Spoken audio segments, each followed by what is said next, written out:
Assalamualaikum warahmatullahi wabarakatuh. Selamat siang, selamat sore, dan petang untuk rekan-rekan mahasiswa semua. Baiklah, untuk di pertemuan ke-11 ini kita akan bicara mengenai produk obligasi pada akuntansi perbankan. Sebelum masuk ke dalam produk obligasi di dalam akuntansi perbankan ini, perlu kita ingat bahwa mengenai pinjaman yang diterima.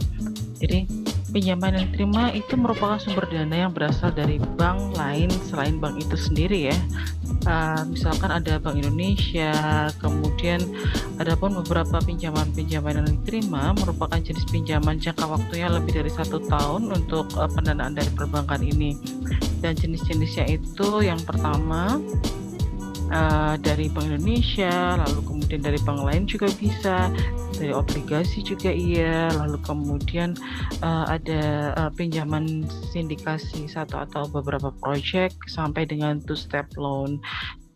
Tapi seperti apa sih sebenarnya? Baik, saya akan coba mengulasnya di awal ini, mereview kembali mengenai pinjaman yang diterima, lalu kemudian kita akan masuk ke dalam surat berharga yang diterbitkan berupa produk Harga obligasi emas ini. lagi naik atau turun sih sekarang? Baiklah. Ya elah, mau investasi jangan kebanyakan Untuk akuntansi pinjaman yang diterima, kita akan melihat bahwa pinjaman diterima itu merupakan salah satu fasilitas pinjaman dari bank atau pihak lain termasuk dari Bank Indonesia, lembaga keuangan bukan bank, lembaga keuangan luar negeri, dan masyarakat umum. Lalu kemudian jenis pinjaman dari perbankan, kita akan melihat bahwa ini telah saya utarakan seperti yang tadi di awal, lalu kita akan fokuskan pada pinjaman di obligasi. Namun sebelumnya, kita harus mengerti mengenai pinjaman diterima dari bank lain. Pinjaman yang diterima dari bank lain yang sifatnya jangka panjang, ini berupa penerbitan surat berharga dari bank yang menerima pinjaman baik dalam bentuk sertifikat deposito, commercial paper, atau jenis bentuk lainnya. Lalu kita contohkan saja, ini misalkan di tanggal 15 Juni 2017, Bank Permata telah menandatangani perjanjian kredit dengan Bank Mitra Niaga Jakarta. Bank Permata bertindak sebagai penerima kredit atau debitur, dan Bank Mitra Niaga bertindak sebagai pemberi kredit atau kreditor. Nilai kredit yang disepakati adalah sebesar 1 miliar dengan suku bunga 12% per annual. Jangka waktunya adalah 3 tahun. Lalu kemudian pada tanggal 1 Juli 2017, Bank Permata menarik kreditnya melalui Bank Indonesia senilai 600 juta dan langsung didebitkan rekening milik Bank Permata di Bank Indonesia Jakarta. Tanggal 5, Bank Permata menarik kembali kredit lagi dari Bank Mitra Niaga Jakarta sebesar 400 juta langsung didebitkan ke rekening giro Bank Permata di Bank Mitra Niaga. Seperti apa sih penjurnalannya? Baiklah, berikut adalah penjurnalannya. Terlihat bahwa di tanggal 15 di bulan 6 kita akan melihat, saya singkat RAR ini merupakan fasilitas pinjaman diterima dan belum digunakan sebesar 1 miliar. Lalu kemudian di tanggal 1 Juli 2017 ini diterima, kemudian ditarik ya 600 juta, ini yang belum digunakan masih tetap di dalamnya 600 juta, kita lihat. Lalu kemudian ditarik 600 juta, lalu kemudian berikut pula di tanggal 5 Juli terlihat seperti ini cara penjurnalannya ya, tolong dicermati. Baik, sudah. Oke. Lalu kemudian kita mengulas ke pinjaman two-step loan. Seperti apa sih pinjaman two-step loan ini ya? Pinjaman two-step loan yaitu pinjaman yang diterima dan diperoleh melalui pemerintah Republik Indonesia, yaitu Departemen Keuangan dari lembaga keuangan internasional. Pembayaran bunga atas pinjaman yang diterima dapat dilakukan di muka atau diskonto atau pada saat jatuh tempo. Nah, kemudian ketika kita bicara mengenai pinjaman two-step loan, kita akan melihat bahwa ini saya singkat two-step loan sebagai TSL ya. Ini bank penerima pinjaman dalam negeri, misalkan Bank X seperti itu. Ini kemudian akan disalurkan ke cabangnya karena memerlukan pendanaan. Lalu kemudian pemberi pinjaman dari luar negeri, seperti ini alurnya terlihat. Nah, melalui pemerintah Republik Indonesia baru kemudian dicairkan ke penerima bank dalam negeri itu. Selanjutnya pinjaman two-step loan ini kita akan melihat bahwa pinjaman diberikan oleh lender sendiri dalam bentuk konsorsium kepada pemerintah Republik Indonesia. Lalu pinjaman ini ditujukan kepada proyek-proyek yang bertujuan untuk mengembangkan industri kecil dan menengah dalam menunjang perekonomian. Pinjaman dapat berupa devisa, barang modal, ataupun jasa ataupun tenaga ahli. Dan pemerintah meneruskan pinjaman kepada Participating Financial Institution atau PFI, lalu kemudian suku bunga two-step loan ini sendiri ditentukan oleh pemerintah. Lalu kemudian two-step loan berjangka waktu 15-20 tahun sehingga dapat diakui sebagai equity yaitu saham. Lalu kemudian perbandingan pembiayaan proyek antara dana two-step loan dengan dana dari PFI yaitu Participating Financial Institution itu berkisar 80-20% dari jumlah kreditnya. 80% untuk TSL, lalu PFI itu mendapatkan 20%. Untuk tagihan TSL yang tidak ditarik atau tidak dipergunakan, itu PFI wajib membayar kepada pemerintah sejumlah biaya yang dibayar kepada lender atau pemerintah sesuai dengan perjanjian termasuk dalam commitment of charge sejumlah persentase tertentu yang berkisar sekitar mungkin 0,75% per tahunnya. Nah, akuntansi dalam penerimaan dana TSL ini diadministrasikan oleh kantor pusat dan dibukukan ke dalam rekening pinjaman yang diterima TSL. Rekening ini merupakan hutang jangka panjang bagi bank yang bersangkutan. Misalkan saja saya contohkan di sini untuk kasusnya Bank XYZ ini mendapatkan pinjaman oleh pemerintah Republik Indonesia dari Bank of Japan sebesar 12 miliar yang disalurkan melalui Bank Indonesia. Maka yang perlu dijurnalkan sebagai berikut. Bank Indonesia menerbitkan giro sebesar 12 kemudian untuk sisi yang dikreditnya pinjaman diterima oleh TSL sebesar 12 ini. Lalu kita mulai masuk ke pinjaman obligasi. Pinjaman obligasi itu sendiri merupakan instrumen untuk menciptakan hutang. Ya, jadi ingat obligasi merupakan debt ya. Sebagai surat pengakuan hutang, bank menerbitkan obligasi harus membayar bunga kepada pembeli obligasi. Pembayaran bunga dapat dilakukan setiap periode tertentu secara tetap. Kewajiban ini akan diikuti pelunasan obligasi pada saat jatuh tempo. Bicara mengenai obligasi, maka kita akan bicara bahwa pada tahun 2019 kita akan melihat fenomena di mana persaingan antar bank ini menjaring dana masyarakat semakin ketat. Ditambah lagi bank juga harus bersaing dengan pemerintah seiring maraknya penerbitan surat berharga negara retail atau yang kita sebut dengan ORI yang menawarkan kupon lebih menjanjikan. Kondisi ini membuat likuiditas bank semakin padat. Perbankan harus mencari alternatif pendanaan lain untuk memperkuat permodalan dalam menjalankan bisnisnya. Salah satu yang banyak dipilih adalah dengan terjun ke pasar obligasi. Pasar obligasi tampaknya banyak diramaikan di tahun 2019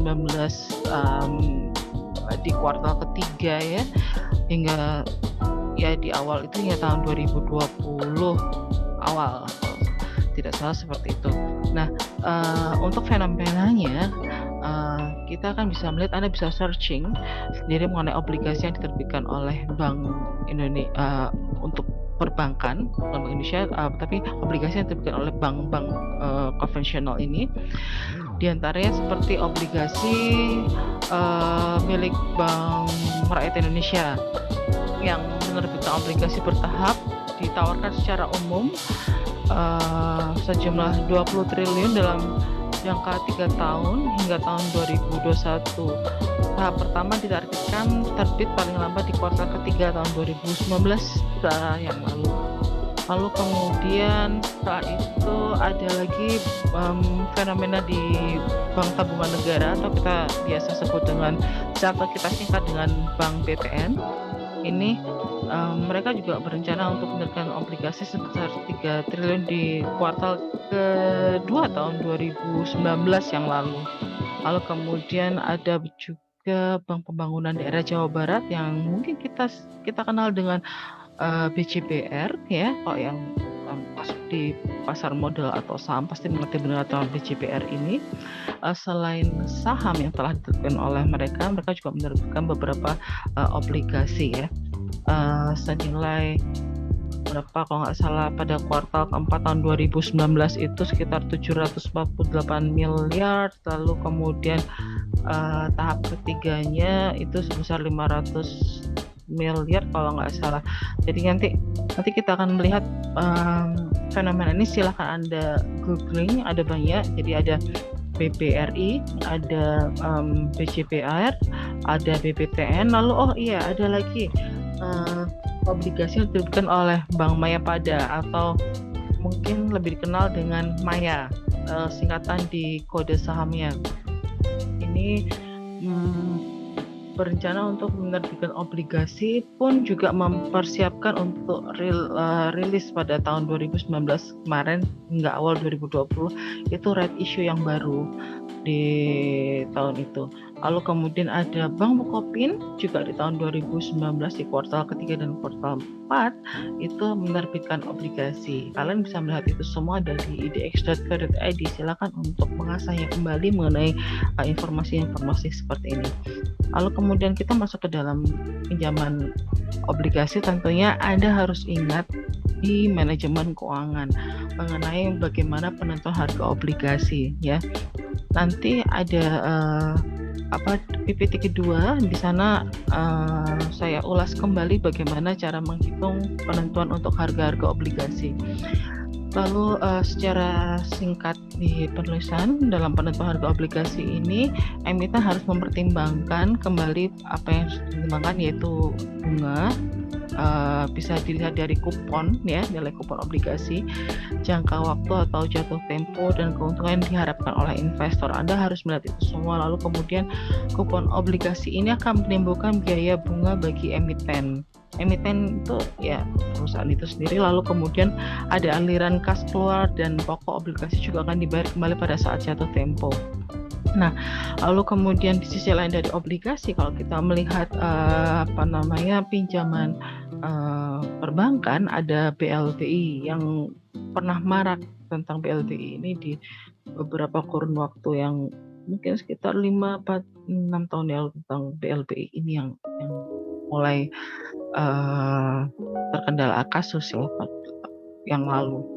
Apa itu sebenarnya BLBI? BLBI itu merupakan fasilitas dari Bank Indonesia dalam menjaga kestabilan sistem pembayaran dan sektor perbankan agar tidak terganggu dengan ketidakseimbangan antara penerimaan dan penarikan dana pada bank, baik jangka pendek maupun jangka panjang.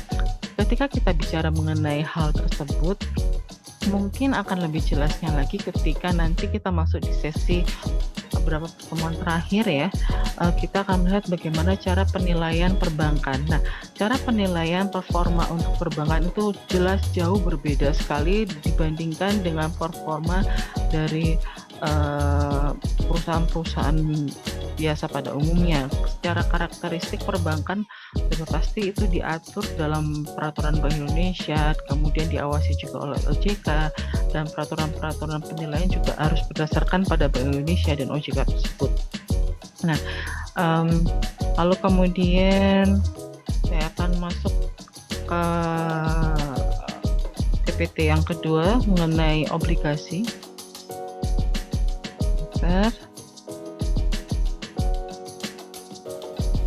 Saya akan klik news share terlebih dahulu. Oke.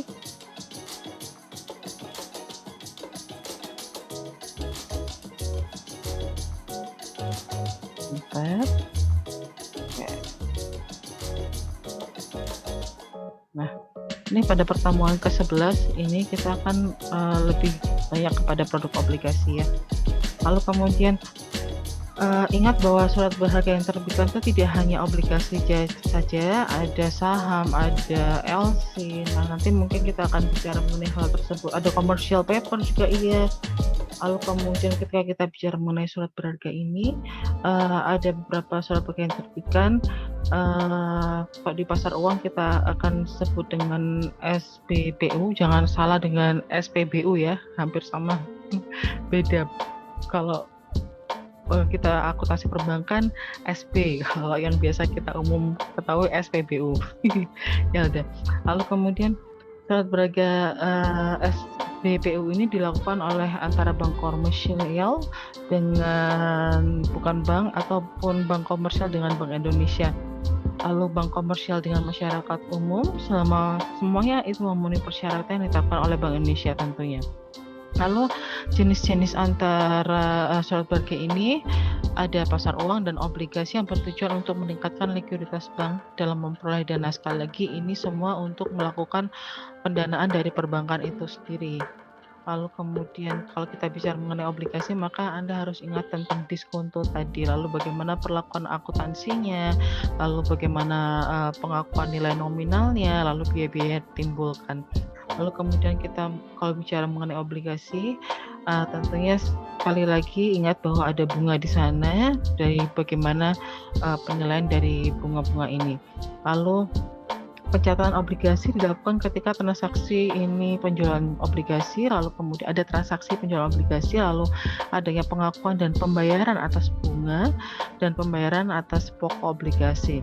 Untuk bisa mencatatnya tentu perlu mengetahui harga jual dari atau kita bicara bisa kurs ya dari obligasi yang terbentuk di pasar. Lalu penentuan harga obligasi. Nah, dalam penentuan harga obligasi ingat apa yang harus Anda perhatikan yaitu tingkat bunga kupon obligasi itu, lalu jangka waktu jatuh tempo obligasi dan keuntungan diharapkan atau yang kita sebut dengan bond yield atau yield itu. Lalu kemudian bunga obligasi dibayarkan setiap periode, sedang nilai pokok obligasi akan dilunasi saat jatuh tempo. Lalu kemudian penentuan harga obligasi harus diingat ini adalah rumusannya. Jadi bagaimana penjumlahan present value ya nilai saat ini dari bunga plus nilai pokok dengan yield yang disyaratkan. Lalu kemudian penentuan harga dari obligasi ini adalah rumus dari penerimaan bunga kupon di setiap tahunnya. Anda akan bisa lihat bahwa P itu adalah harga obligasi atau nilai sekarang dari obligasi itu sendiri, dan N itu adalah periode jumlah tahun sampai dengan jatuh tempo obligasi ya. Jadi kalau N5 berarti N-nya 1, 2, 3, 4, 5 seperti itu. Lalu CI adalah pembayaran bunga kupon obligasi di setiap periodenya, dan R itu tingkat diskonto ataupun yield yang biasa kita sebut dengan bunga yang direpresentasikan dengan R ini. Lalu PP itu adalah nilai pokok prinsipal dari obligasi itu. Lalu ini adalah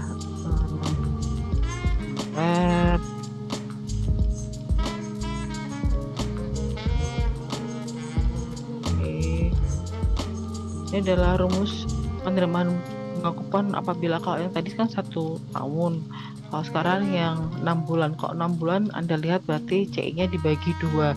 Nah kalau bila penerimaan bunga kuponnya setiap 3 bulan, berarti Anda harus bagi menjadi berapa? Bagi menjadi 4. Dari mana? 12 dibagi 3 sama dengan 4. Ya kan, 1 tahun sama dengan 12 bulan. Ingat itu ya. Lalu kemudian nah ini adalah perhitungannya.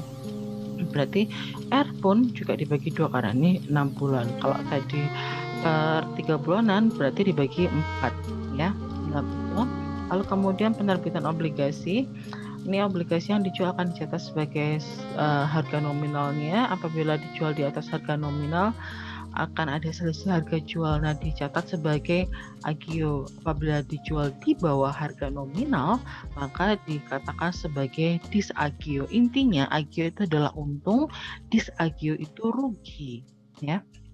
Lalu kemudian kita lihat di soal latihan bahwa ini contohnya ada Bank Bima menjual surat berharga ke Bank Birawa sebesar 300 juta dengan bunga Ide yang sangat bagus. 10% per tahun, jangka waktunya 60 hari. Hasil penjualan diterima melalui giro pada Bank Indonesia. Perhitungannya seperti ini, ya. 1 tahun itu ada 300, kita hitung 365 hari, ya. Kemudian dikalikan 300 juta ini, kemudian dibagi 365 ditambah 10% kali 60. 60 kan ini harinya, per tahun dalam jangka waktu 60 hari. Maka terlihat bahwa nilai tunainya adalah sekian.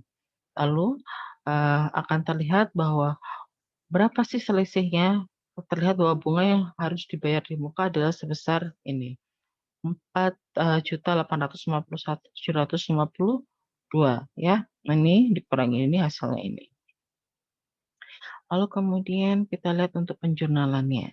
Kita lakukan penjurnalan, giro BI adalah sebesar ini yang ada dari saya lihat depan lagi, ini dan ini ya. Ini sebagai giro Bank Indonesia.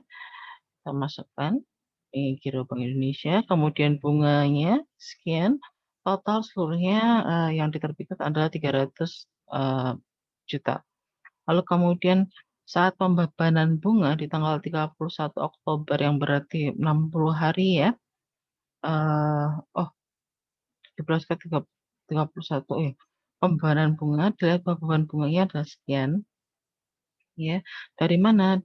15 hari dari 17 ke 31 itu 15 bagi 60, kemudian dikalikan beban bunga ini yang ada, lalu kemudian hasilnya sekian, ya. Lalu setelah itu penjurnalin transaksinya pada saat pembayaran bunga di 30 November 2020 yang terlihat bahwa ini adalah 30 hari dari 60 hari yang ada. 60 hari tadi kan totalnya nilainya bunganya 4.851.752. Lalu ketika masuk di 30 November berarti sudah masuk ke 30 hari dari diterbitkannya SBPU itu. Berapa bunganya? Maka 30 dibagi 60 ya, lalu dikalikan ini, nilainya sekian, 2.425.876.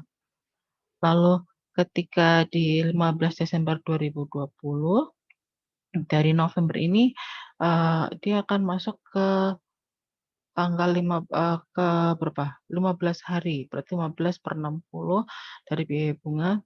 Tentunya biaya bunga kenapa kok tetap semua? Iya, ingat bahwa obligasi biaya bunganya selalu tetap, sama seperti hutang, selalu flat, seperti itu, ya, beda dari saham. Nah, lalu sudah deh, ini adalah penjurnalannya. Lalu kemudian soal kasus 2 kita akan melihat bahwa pada tanggal 1 Oktober 2021 Bank Bima menerbitkan obligasi nominal seharga 200 juta dengan jangka waktu 3 tahun, kuponnya 10% per tahun. Obligasi dijual dengan harga 185 juta. Oke, ini terjadi disagio atau agio kah? Nah, lalu silahkan buat jurnal yang diperlukan. Baik, mari kita lihat bagaimana penjurnalannya. Pada saat penerbitan obligasi di 1 Oktober 2021 terlihat bahwa kas atau giro dari ini untuk Telkom ya, pendanaan untuk PT Telkom, maaf saya kurang ini, terlihat bahwa ini 185 juta kemudian terjadi, nah disagio. Kenapa disagio? Karena nilai jualnya di bawah dari nilai obligasi nominal. Lihat bahwa nilai obligasi nominal 200 juta, lalu dijualnya hanya 185 juta. Karena di bawah terjadi kerugian, maka disebut disagio. Penjurnalannya seperti ini. Nah, disagio masukkan di bawahnya kas giro ini. Sehingga akan terlihat bahwa obligasi benar terlihat senilai 200 juta. Lalu pada saat amortisasi disagio obligasi di 31 Oktober 2021, maka Anda harus melakukan pembebanan disagio di obligasi itu untuk per bulannya. Terlihat bahwa 1 dibagi 36, ya dari 15 juta, ini adalah sekian.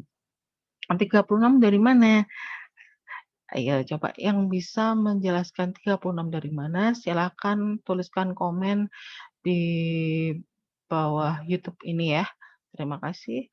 Lalu akan saya berikan nilai khusus bonus untuk kalian. Lalu ini adalah penjurnalan di bunga obligasi di 30 Oktober 2021. Terlihat, saya tanya lagi 12, kenapa 12? 15% dari mana? Silakan untuk menjawabnya juga di kolom komentar yang tercepat yang mendapatkan nilai. Lalu kemudian kita lihat juga pembayaran bunga obligasi 31 Oktober 2021 sebagai berikut ini. Nah, sama dari mana coba? Ini kenapa 9, kenapa 12, dan 15% dari mana? Silakan tuliskan dengan komen. Nah, ada 3 pertanyaan pada YouTube ini. ya. Silahkan tuliskan yang tercepat yang saya berikan. Satu soal, satu pertanyaan, berarti untuk satu peserta, ya. Terima kasih. Wassalamualaikum warahmatullahi wabarakatuh. Salam sehat selalu, selalu berprestasi. Sampai jumpa di minggu depan.